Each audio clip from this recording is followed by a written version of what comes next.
Jesús es el buen pastor. Vamos a leer los versículos del 11 al 15.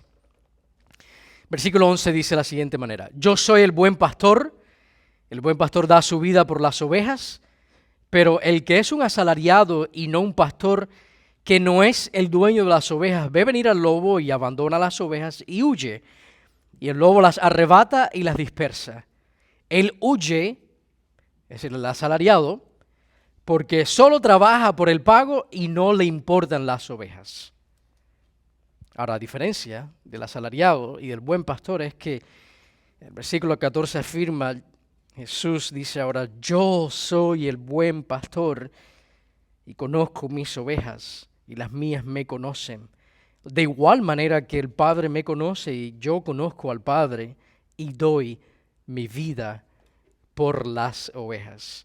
En la primera parte de esta prédica, en cuanto a yo soy el buen pastor, aprendimos que el buen pastor ama a sus ovejas. En el versículo 11 vemos que el buen pastor da su vida por las ovejas. Sabemos que el buen pastor ama a las ovejas porque él entrega su vida por ellas. Y aquí vemos en estos versículos a Cristo predicando a Cristo. Cristo predicando acerca de su obra, acerca de su muerte. Él está expandiendo, explicando el tema de la obra de Cristo, de su obra sobre la cruz y las implicaciones de esa muerte de Cristo sobre la cruz en el Calvario.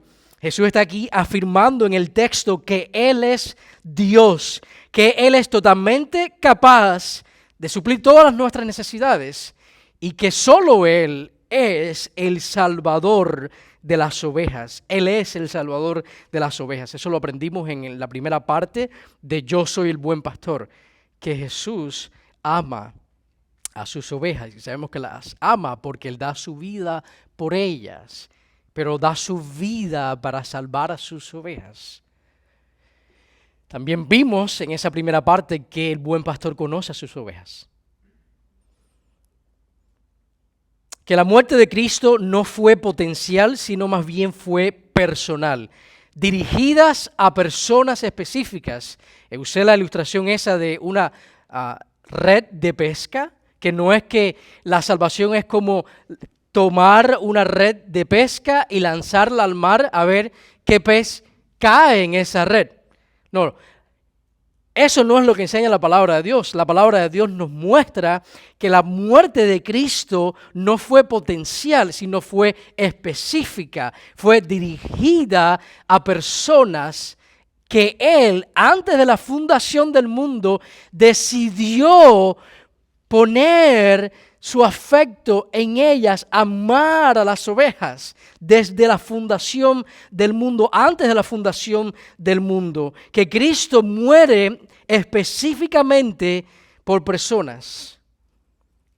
Que porque Cristo murió por ti, específicamente es que tú logras alcanzar salvación. La razón por la cual personas específicas son salvas fue porque Cristo decidió amarlas.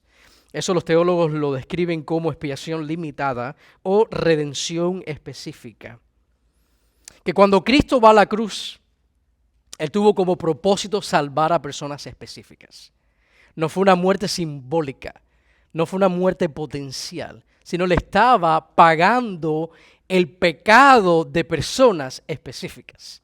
Él llevó sobre Él el pecado de muchos, dice la palabra de Dios. No de todos, de muchos. Y eso es crucial para entender la muerte de Cristo y que este buen pastor, que la salvación es algo íntimo, es algo específico, que Dios decidió amarnos personalmente.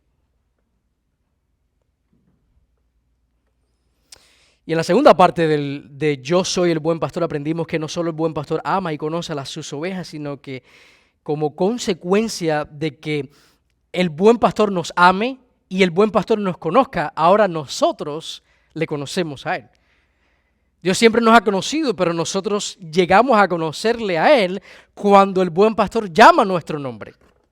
Y que conocer al buen pastor va más allá de un conocimiento cognitivo, que es más que llegar a comprender una verdad acerca de Cristo, que es más acerca de poder a lo mejor articular y comprender lo que dice la palabra de Dios. Aprendimos que conocer al buen pastor significa, cuando tú lo conoces a Él, es cuando tú sigues a Jesús, tú amas a Jesús, tú amas a tus hermanos en la fe, tú estás involucrado en la vida de la iglesia, tú crees en la Biblia y tú recibes su palabra con disposición. Ese fue uno de los ejemplos que vimos en el Evangelio de Juan, cuando se usa para describir este conocimiento. ¿Qué significa conocer a Jesús? Todas estas cosas. Y si eso no te describe a ti, tú no conoces al buen pastor. Tú puedes decir que tú conoces al buen pastor, pero el buen pastor no te conoce a ti. Si eso no te describe a ti. Y eso es una mala, pero muy mala noticia. Dile a tu vecino, eso es una mala noticia. Que el buen pastor no te conozca a ti es una mala noticia. Déjenme enseñarles por qué. En Mateo 7 leemos, así que por sus frutos los conoceréis. No todo el que me dice Señor, Señor entrará en el reino de los cielos, sino el que hace la voluntad de mi Padre que está en los cielos. Muchos me dirán en aquel día. ¿En qué día? En el juicio final. En ese día que viene, que todo ser humano va a tener que enfrentar, le guste o no le guste, lo crea o no lo crea, ese día está en el calendario de Dios y viene de seguro como que mañana es lunes. Y ese día muchos le dirán, Señor, Señor. Nótese que se refieren a Él con las palabras correctas. Señor, Señor. ¿No profetizamos en tu nombre y en tu nombre echamos fuera demonios y en tu nombre hicimos muchos milagros? Y entonces les declararé, jamás os conocí, apartados de mí. ¡Wow! Por lo tanto, conocer al buen pastor va mucho más allá de un conocimiento. Está hablando de una realidad, es un conocimiento funcional, es algo que yo he creído a través de la fe que Dios me ha dado y eso ahora me ha transformado. Eso ahora tiene efectos en mi vida. Es más allá que ir a una clase y aprenderse algo. Muchos pueden llegar a conocer información, muchos pueden llegar a aprender. El sistema escolar es acerca de eso, ¿verdad? La gente va a una clase y después de repeticiones y tiempo sistemático expuesto a una información, tú puedes llegar a aprender acerca de un tema. Pero vemos que esto no es solo conocimiento, está hablando acerca de vida eterna. Y una vida es nacer de nuevo, es un cambio de naturaleza en el ser humano. Es más allá de ahora una autodeterminación o un deseo de empezar a ajustar tu vida a una filosofía. Estamos hablando de vida eterna, de Dios ahora viviendo en uno, de una relación íntima, de que el buen pastor me conoce y yo le conozco a Él. Él es mi Señor, Él es mi Salvador.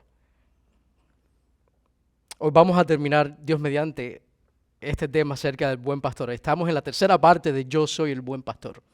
Y vamos a terminar mirando por qué Jesús es el buen pastor. En el versículo 16 vimos ya que Él es el buen pastor porque Él nos ha amado, la su vida por nosotros, por sus ovejas. Él nos conoce a sus ovejas, que fue una salvación personal y dirigida específicamente a uno. Y vimos también que nosotros a raíz de eso le conocemos a Él. Ahora vamos a ver hoy en el versículo 16 dos verdades, dos doctrinas cardinales de la fe cristiana. Vamos a ver nuestra unión con Cristo y como consecuencia nuestra unión los unos con los otros. Miren el versículo 16. Tengo otras ovejas que no son de este redil. A estas también me es necesario traerlas, y oirán mi voz, y serán un rebaño con un solo pastor. Circula esas dos palabras, o esas dos afirmaciones en su Biblia. Un rebaño y un solo pastor. Número 1, si está tomando nota, escriba esto. Las ovejas están unidas al buen pastor. Que no solo las ovejas conocen al buen pastor, las ovejas están unidas al buen pastor. Pertenecemos a un rebaño y en ese rebaño estamos unidos al buen pastor. La Biblia afirma que para el cristiano Cristo es el Señor, Cristo es nuestro Salvador, que Él es Dios, que Él es nuestro Maestro. Y aunque todo eso es correcto, y diga eso es correcto, ser cristiano va mucho más allá que una asociación con Cristo. Ser cristiano significa que nosotros estamos unidos al buen pastor. Y voy a desempacar eso para que podamos entenderlo. Lo vamos a desmenuzar para que podamos entender qué significa que las ovejas están unidas al buen pastor, que el cristiano está unido, está en una unión con Cristo. Hay un solo rebaño, dice el versículo 16, y en el rebaño, ¿cuántos pastores hay? Dice, un solo pastor en ese rebaño, que es el dueño de las ovejas y las ama al punto de no solo estar con ellas. No es que Jesús solamente está en medio de esa iglesia, Jesús está unido a su iglesia. Eso significa que nosotros estamos en Cristo y Él en nosotros. En Colosenses 3, por ejemplo, versículo 3 dice, porque habéis muerto y nuestra vida está escondida con Cristo en Dios. Gálatas 2:20 afirma, con Cristo he sido crucificado y ya no soy yo el que vive, sino que Cristo vive en mí. Cristo vive en mí y la vida que ahora vivo en la carne, es decir, en este cuerpo físico, en quien yo soy, cuerpo y alma, la vida que yo vivo ahora la vivo por fe en el Hijo de Dios, el cual me amó y se entregó a sí mismo por mí. Por eso que hemos hablado en otras ocasiones que ser cristiano es más que yo voy a vivir para Cristo. No, ser cristiano es Cristo viviendo en mí y a través de mí.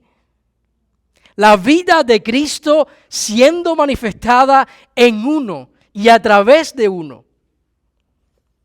Juan 6:56, hablando del que come mi carne y bebe mi sangre, y esto no es canibalismo, como realmente a veces se interpreta, el contexto explica qué significa comer su carne y beber su sangre, significa creer en Él.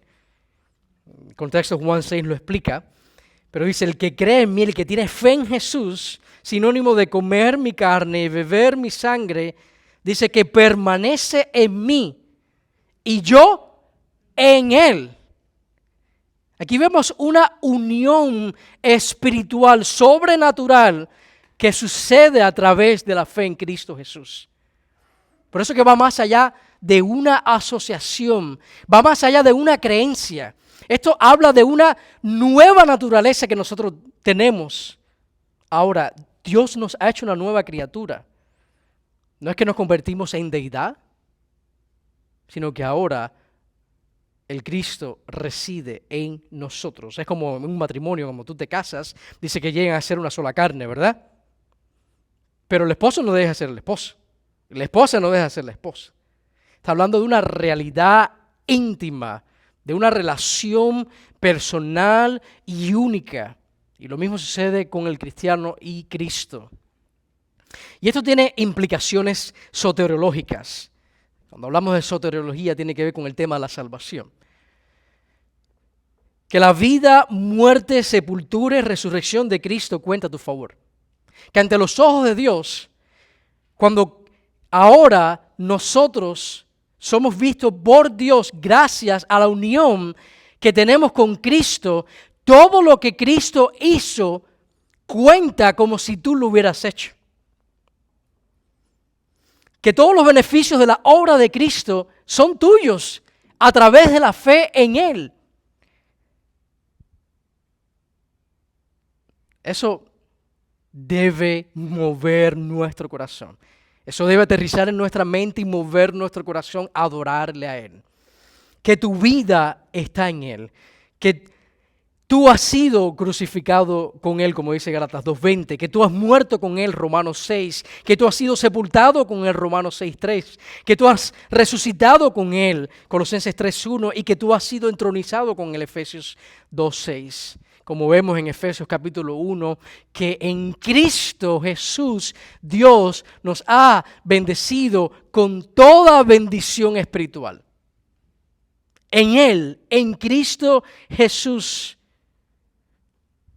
Decía John Murray acerca de este tema que la unión con Cristo es la verdad central de toda la doctrina de la salvación. Nuestra unión con Cristo, que todo lo que Cristo hizo cuenta a tu favor.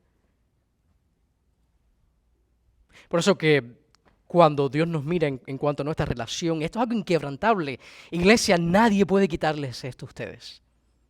Nadie puede quebrantar esta relación. Nadie puede alterar esta relación. Nadie puede hacer que todos los beneficios de la vida, muerte, sepultura y resurrección y glorificación de Cristo, todas esas cosas cuentan a tu favor y nadie puede quitarte esas bendiciones.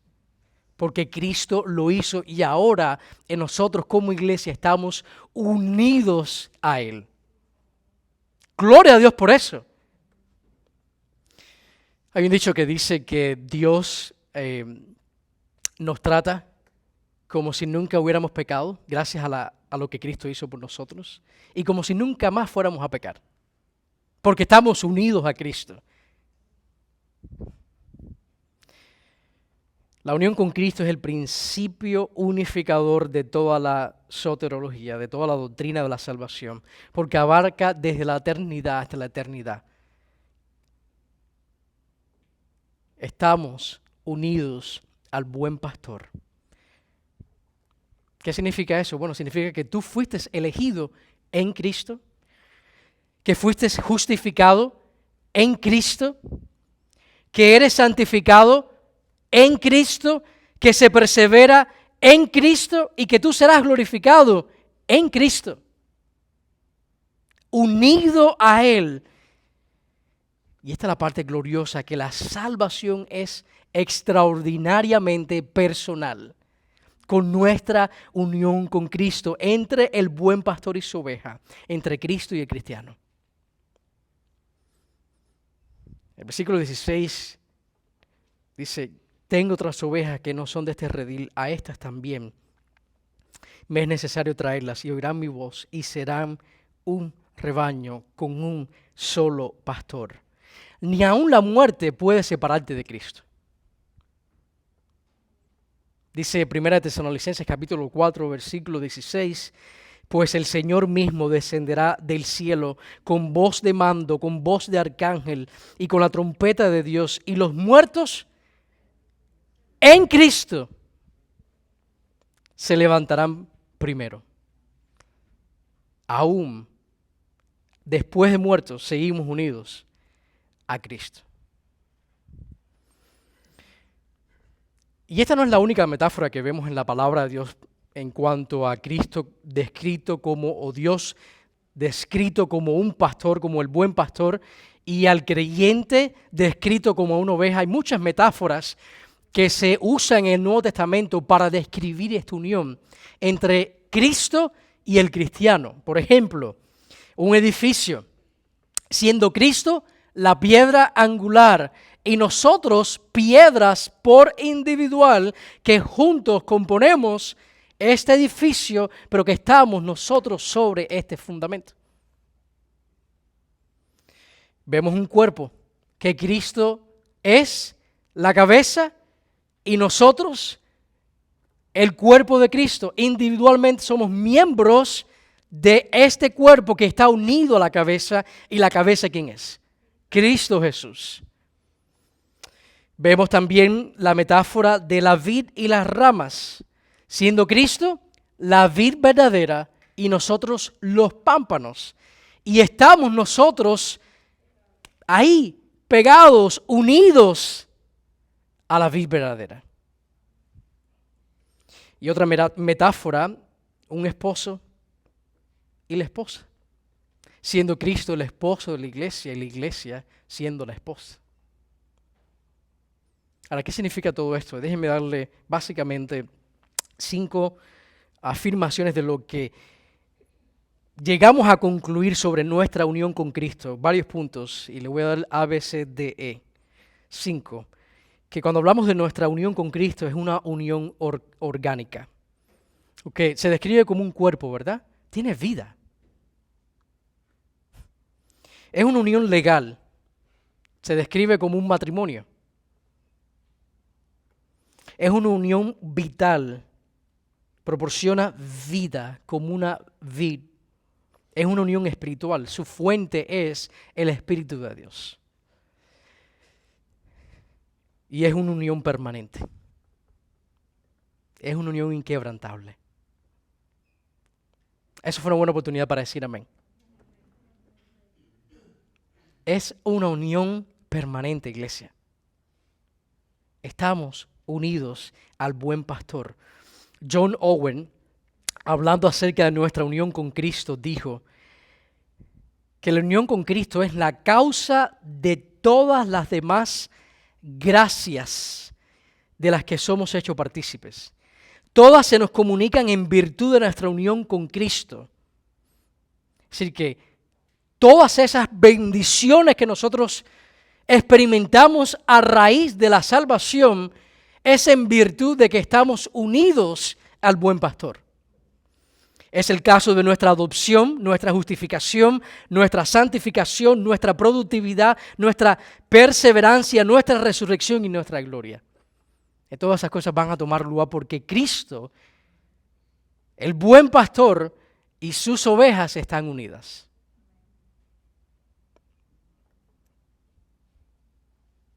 Ahora, por consecuencia de nuestra unión con Cristo, las ovejas están unidas en un rebaño.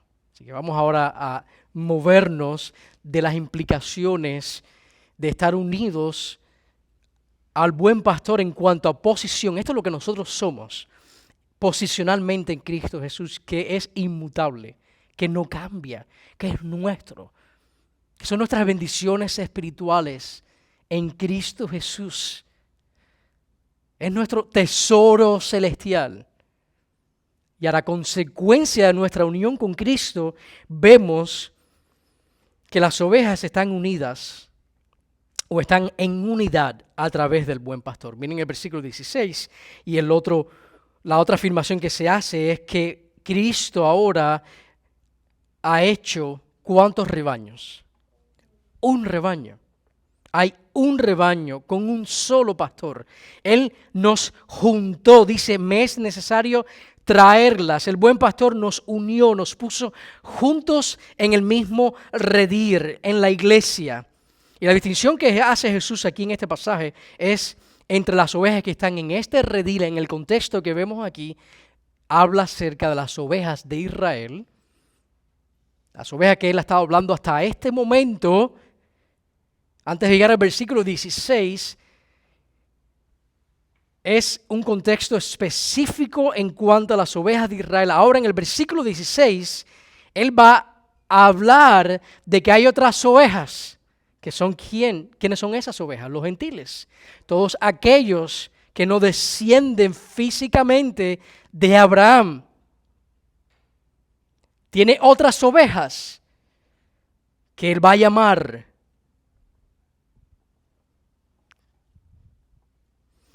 Así que esto es una diferencia aquí entre judíos y gentiles que antes estaban separados por etnia, por lengua, por origen, por valores.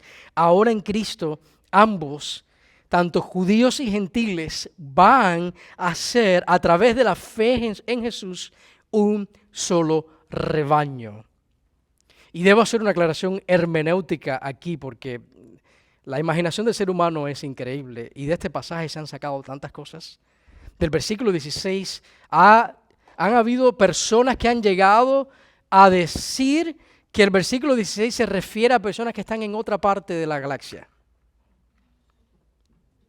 De extraterrestres. Sí, hasta ese punto se ha llegado a interpretar el versículo 16, que Cristo estaba hablando sobre otras personas, otros seres en otras partes. Pero eso no puede estar más lejos de la verdad, porque, número uno, en el contexto, eso sería agregarle cosas al contexto que no están ahí, que sería un concepto extranjero para la audiencia original. Sabemos que Cristo está hablando de los gentiles. Vamos a leer en el capítulo 11, por ejemplo, un capítulo después, en los versículos 47 y 52, dice: entonces los principales sacerdotes y los fariseos convocaron un concilio y decían: ¿qué hacemos? Porque este hombre hace muchas señales. Está hablando de Jesús. Si le dejamos seguir así, todos van a creer en él. ¿Y eso es algo malo? No, pero ahí tú ves la oscuridad que había en el corazón de los líderes religiosos de Israel, aquellos que tenían que haber estado haciendo un papel de un buen pastor y guiar a las ovejas de Israel hacia Dios, la estaban alejando del buen pastor. Dice: ¿qué hacemos? Porque este hombre hace muchas señales. Si le dejamos seguir así, todos van a creer en él. Y los romanos vendrán y nos quitarán nuestro lugar y nuestra nación. Pero uno de ellos, Caifás, que era sumo sacerdote ese año, les dijo, estaban reunidos los líderes religiosos, las autoridades religiosas, tramando qué hacer con Jesús. Y uno de ellos, en medio de su plan macabro, dice: vosotros no sabéis nada, ni tenéis en cuenta que os es más conveniente que un hombre muera por el pueblo. En pocas palabras, el plan que ellos estaban diciendo: es mejor que muera una persona y no que toda la nación perezca. Ahora bien, miren el versículo 51, aquí Juan especifica algo importante. No dijo esto de su propia iniciativa, sino que siendo el sumo sacerdote ese año, profetizó que Jesús iba a morir por la nación. Y no solo por la nación, sino también para reunir en uno a los hijos de Dios que están esparcidos. Así que no solamente por la nación de Israel, sino que fuera de la etnia judía, Dios tenía ovejas suyas, que eran necesarias llamarlas y unirlas en un solo rebaño. Ahora, más específico, vayan conmigo brevemente a Efesios capítulo 2. En Efesios capítulo 2, en los versículos del 11 al 18, se abunda más en este tema. Ahora le está hablando Pablo a una iglesia de gentiles, a una iglesia compuesta por personas que no eran etnia judía, étnicamente judíos. Dice: recordar ustedes los judíos que en otro tiempo vosotros los gentiles en la carne, llamados incircuncisión por la tal llamada circuncisión, los judíos se referían a los gentiles como los incircuncisos, como aquellos que estaban fuera del pacto de Dios, aquellos que no tenían la ley de Dios, aquellos que no tenían las promesas de Dios. Y ellos tenían la nariz bien levantada cuando ellos se miraban como judíos y menospreciaban a los demás. Ahora dice, versículo 12, recordar que en ese tiempo estabais separados de Cristo. Aquí nuevamente, esa expresión, excluidos de la ciudadanía de Israel, extraños a los pactos, de la promesa, sin tener esperanza y sin Dios en el mundo. Recuérdense que la promesa del Mesías se les dio ¿a quién? Al pueblo de Israel. Iba a venir a través de ellos. Pero sabemos también con claridad que el plan de Dios, incluso cuando se le da a Abraham, se le da la promesa de aquel que iba a descender a través de él, era para ser de bendición a cuántas naciones, a la nación de Israel No dice a todas las naciones. Dice el versículo 13, pero ahora en Cristo Jesús, vosotros que en otro tiempo estabais lejos, habéis sido acercados por la sangre de Cristo. Porque Él mismo es nuestra paz, quien de ambos pueblos, el pueblo judío y de los gentiles, hizo uno,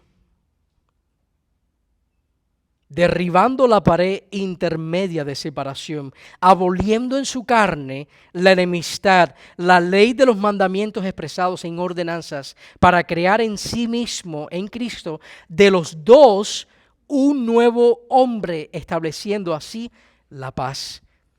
Y para reconciliar con Dios a los dos. Ambos necesitaban ser reconciliados con Dios, tanto los judíos como los gentiles. Los judíos, por ser judíos, no automáticamente les daba la salvación. La salvación es de una sola forma, a través de la fe en la promesa de Dios en un Salvador, de un Salvador. Lo vemos en Génesis 3:15. La promesa de aquel que iba a venir de la simiente de la mujer, que iba a deshacer la obra del enemigo, que iba a escachar la cabeza de la serpiente. Dice el versículo 17, y vino y anunció paz a vosotros que estabais lejos, y paz a los que estaban cerca. Cristo vino, y lo que vemos aquí, me es necesario llamar a aquellos que están lejos. Aquí vemos, usted fue llamado, usted está aquí en ese pasaje. Usted está aquí en ese versículo 17 donde dice, a vosotros que estabais lejos. Cristo vino y os llamó a salvación. Y paz a los que estaban también cerca, porque por medio de él los unos y los otros tenemos nuestra entrada al Padre en un mismo espíritu. Así que vemos que tanto judíos y gentiles fueron llamados y fueron ahora colocados en un mismo redil, en un rebaño. Gloria a Dios por eso. Hay un solo cuerpo. Y hay algo importante que quiero mencionar, ¿no? Porque hablando de la unión que existe entre las ovejas, para que exista unión en la iglesia, para que exista una unión espiritual, porque la gente puede estar unida por muchas cosas, pero ese tipo de uniones son temporales. Hay una unión que es eterna y solo puede tomar lugar a través de primeramente estar unidos al buen pastor, primeramente estar unidos al buen pastor de nuestras almas. Usted no puede estar unidos a otras ovejas si primero no está unido al buen pastor. Y esto habla acerca de salvación. Esto habla acerca de nacer de nuevo. Esto habla acerca de que primero necesitas tener vida eterna en ti. Se cuenta de una vez de un artista muy hábil que hace una obra excelente, hermosa, e invita a Miguel Ángel a que viniera y le diera su buen vistazo a su obra que había hecho, ¿no? Siendo Miguel Ángel un héroe y un ícono de lo que es el mundo artístico, y dice que llega Miguel Ángel a inspeccionar la obra que este hombre había hecho con tanto esfuerzo y esmero. Y Miguel Ángel llega, observa la obra que este hombre había construido y no dice ni una palabra. La mira y se va. Y este hombre se queda intrigado y se queda preocupado porque Miguel Ángel no había dicho nada acerca de su obra. Y el hombre no pudo más, no se pudo contener y dice que va y visita a Miguel Ángel. Y le dice, Miguel Ángel, yo quisiera saber qué pensaste acerca de mi obra. Fuiste a verla y no me dijiste ni una palabra. Y dice que Miguel Ángel le responde, tu obra es casi perfecta. Solo le falta una cosa. Le falta vida. Y a veces se nos olvida en la iglesia que para que exista unidad hace falta una cosa, nacer de nuevo. No hay unidad fuera de una unidad espiritual. En Efesios 4 leemos que estamos unidos en el Espíritu. Hay una unidad que el Espíritu es el que la crea, que es el que la produce. El cristiano no puede, si el ser humano por sí mismo no puede producir esta unidad espiritual. Hemos sido llamados a preservarla, pero no la podemos producir, no la podemos fabricar. ¿Y cómo es que la iglesia está unida? Hay que nacer primero de nuevo. El pastor Axel muchas veces habla acerca de la iglesia visible y la iglesia invisible. Hay muchas personas que están sentadas en los bancos en las iglesias que no son parte de la iglesia invisible, que es la que cuenta. Y solo se puede ser parte de la iglesia invisible a través del arrepentimiento de nuestros pecados y la fe en Jesús como Señor y Salvador. Un papel no te da salvación. Asistir a una iglesia no te da salvación. Solo el buen pastor puede darte salvación. Solo Él tiene vida eterna. Él es el que llama. Él es el que nos trae y nos coloca en este rebaño. Si usted no tiene vida, usted no está unido con Cristo. Y por consecuencia, no está unido con las ovejas. Pero si usted se ha arrepentido de sus pecados y usted ha abrazado a Jesús como su Señor y Salvador a través de la fe, usted está unido al buen pastor. Y como fruto de estar unido, de esa unión con Cristo, estamos unidos los unos con los otros. Él siendo el pastor en su rebaño. Ahora, ¿cómo luce la unidad en la iglesia? ¿Cuáles son las implicaciones de que nosotros espiritualmente estemos unidos unos con otros y con Cristo? ¿Cuál es nuestra responsabilidad? ¿Cuál es nuestro rol? ¿Cómo nosotros debemos funcionar cuando se trata acerca de la unidad? Porque dice que estamos en un rebaño, ¿verdad? ¿Cómo luce estar en un rebaño? ¿Cómo luce esta unidad en la práctica, en el aquí y ahora? ¿Cómo luce eso? Porque espiritualmente esto es una realidad para todo cristiano, pero esa unidad se expresa en contextos locales. Esto espiritual, eterno,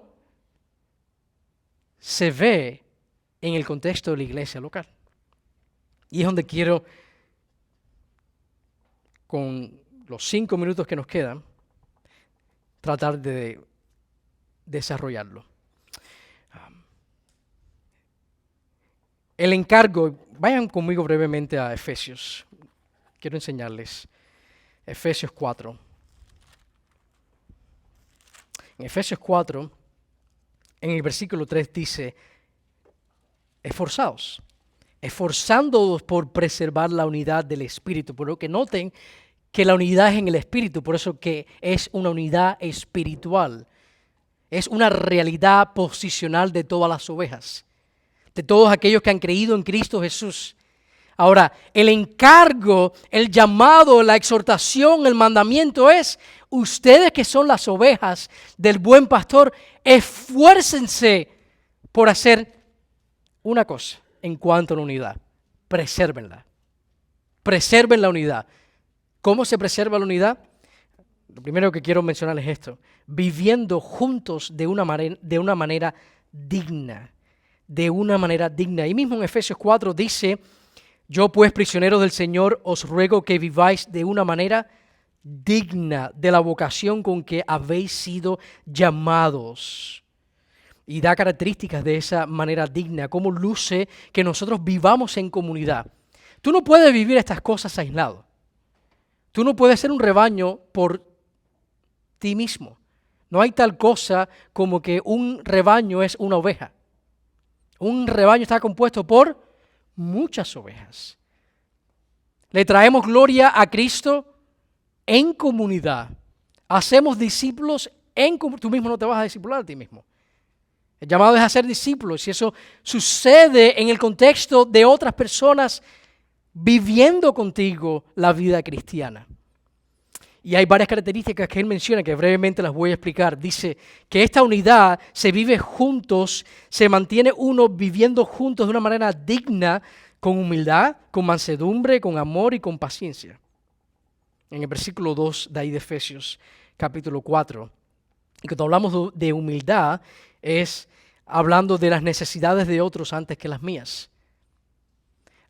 Se preserva la unidad en la iglesia cuando tú pones por encima de tus necesidades, no es que descuides tus necesidades, sino que en orden de prioridades, a consecuencia de estar unido al buen pastor, a consecuencia de tener vida eterna, este amor que Cristo ha depositado en tu vida te lleva ahora a considerar a los demás como superiores a ti. Eso es humildad. Filipenses 2 dice, por tanto, si hay algún estímulo en Cristo, si hay algún consuelo de amor y si hay alguna comunión del Espíritu, si hay algún afecto y compasión, hacer completo mi gozo, siendo del mismo sentir, conservando el mismo amor, unidos en espíritu, dedicados a un mismo propósito.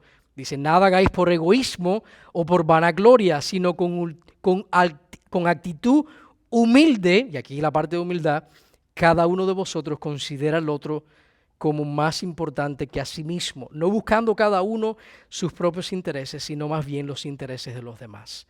Así que la unidad se preserva cuando el cristiano vive con humildad.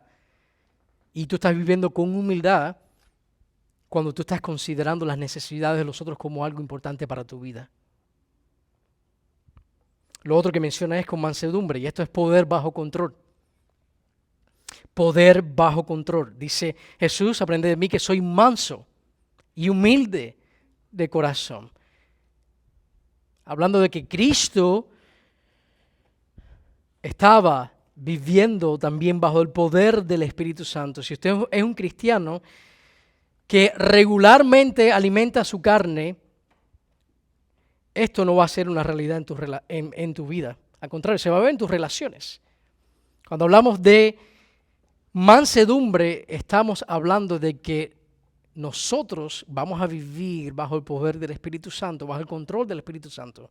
Y eso va a dictar cómo yo me voy a relacionar con las demás personas. Dice con paciencia. Y esto es gracia en acción en tus relaciones. Paciencia es gracia en acción. Que tú le vas a extender continuamente gracia a aquellos que Dios ha colocado en tu rebaño. Cada cristiano debe estar en un rebaño específico. No hay tal cosa como una iglesia virtual. Vemos que la iglesia se expresa en contextos locales y tú tienes ovejas específicas que Dios ha puesto en tu rebaño, que tú has sido llamado junto con esas ovejas a preservar la unidad, que ya existe en el Espíritu. Nosotros podemos de una u otra manera dañar esta unidad y la paciencia es crucial. Porque todos somos pecadores, ¿no es verdad? De una u otra manera todos vamos a pecar los unos contra los otros. Pero tiene que haber paciencia, que es gracia en acción en esas relaciones. Que vas a ser paciente con los demás. Que tú también tienes una viga en tu ojo como el otro.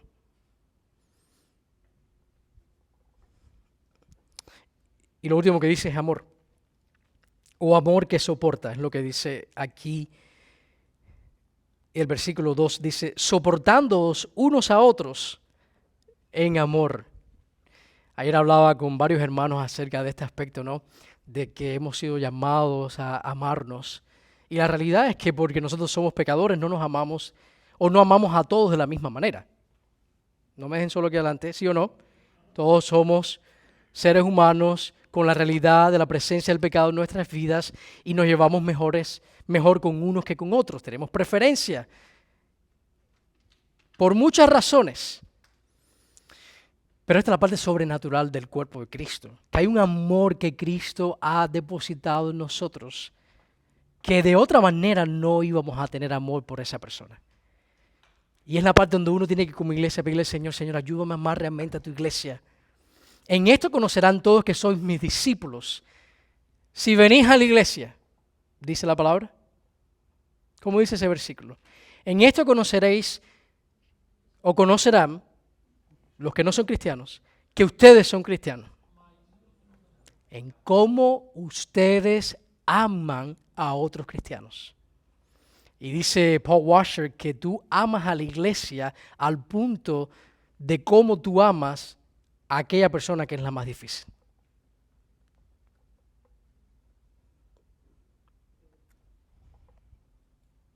Lloyd Jones decía, algo no anda bien en una persona que confiesa ser cristiana y no desea estar en comunión con la iglesia.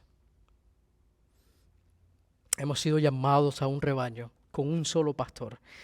Brevemente, ¿cómo se preserva la unidad? Trabajando juntos. El versículo 3 de ahí de Efesios dice, esforzándote por preservar la unidad del Espíritu. Esfuerzo habla acerca de velar, de cuidado. Pablo estaba en una cárcel ahí y Pablo tenía a guardias que lo velaban a él día y noche. Y eso es lo que Pablo está enseñando aquí con esforzaos, cómo uno se esfuerza, cómo luce que preservemos la unidad del Espíritu. Bueno, requiere esfuerzo de nuestra parte, requiere interés, requiere estar velando donde la iglesia está sufriendo desunidad. Y ahí como cristiano, porque amo al Señor Jesús, yo tengo que esforzarme para que esa unidad no sea más una realidad y preservemos la unidad del Espíritu.